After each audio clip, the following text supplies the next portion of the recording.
সীমান্ত অতিক্রম করে ভারত যদি পাকিস্তানে কোনো আগ্রাসন চালায় তাহলে পাকিস্তান চূড়ান্ত জবাব দেবে বলে হুঁশিয়ারি উচ্চারণ করেছেন আজাদ কাশ্মীরের প্রধানমন্ত্রী চৌধুরী আনোয়ারুল হক। তিনি বলেছেন, পাকিস্তানের সীমান্ত লঙ্ঘনের সাহস ভারতের নেই। এছাড়া ভারতের কূটনৈতিক আচরণের কঠোর সমালোচনাও করেছেন তিনি।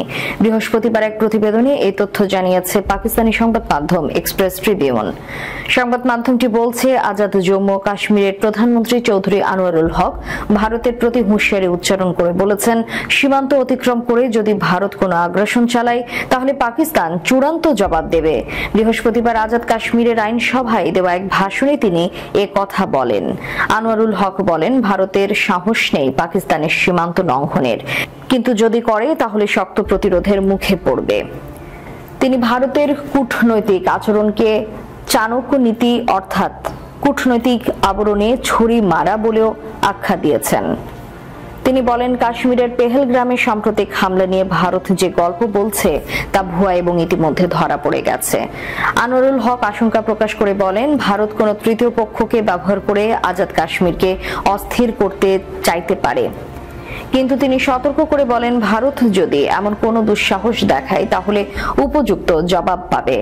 আজাদ কাশ্মীরের এই প্রধানমন্ত্রী অভিযোগ করেন, ভারত এক বছর ধরে ধারাবাহিকভাবে পানির আগ্রাসন চালিয়ে যাচ্ছে। তিনি বলেন, পুঁচ ও নীলম নদীর প্রবাহ ঘুরিয়ে দেওয়ার মতো কাজ শুরু করেছে ভারত। এগুলো পাকিস্তানের বিরুদ্ধে বৃহত্তর ষড়যন্ত্রের অংশ। মোদী সরকারের সন্ত্রাসের চেহারা বিশ্ব চিনে ফেলেছে বলেও মন্তব্য করেছেন আনোয়ারুল হক। তিনি বলেন, কানাডা থেকে শুরু করে কাশ্মীর পর্যন্ত মোদীর ভারত রাষ্ট্রনীতির অংশ হিসেবে সন্ত্রাসকে বেছে নিয়েছে। বিশ্ব আজ তা বুঝে ফেলেছে। প্রধানমন্ত্রী পাকিস্তানের সেনাবাহিনীর ভূমিকায় প্রশংসা করে বলেন, আজাদ কাশ্মীরের পতাকার পেছনে শক্তি হচ্ছে পাকিস্তান। আমরা যে স্বাধীনতা উপভোগ করি তা ভারত অধিকৃত কাশ্মীরে নেই। আমি আমাদের লাইন অফ কন্ট্রোলের উপরের ভাই বোনদের পাশে আছি। তিনি আরো বলেন, যদি ভারত পাল্টা জবাব দেওয়ার অধিকার রাখে, ভারতের সেই সাহস নেই বলেও মন্তব্য করেন তিনি। আনোয়ারুল হক বলেন, পাকিস্তান একটি পারমাণবিক শক্তিধর দেশ। ভারত সহ কোনো দেশই আমাদের সীমান্ত লঙ্ঘনের সাহস করবে না। আমরা সবসময় প্রস্তুত।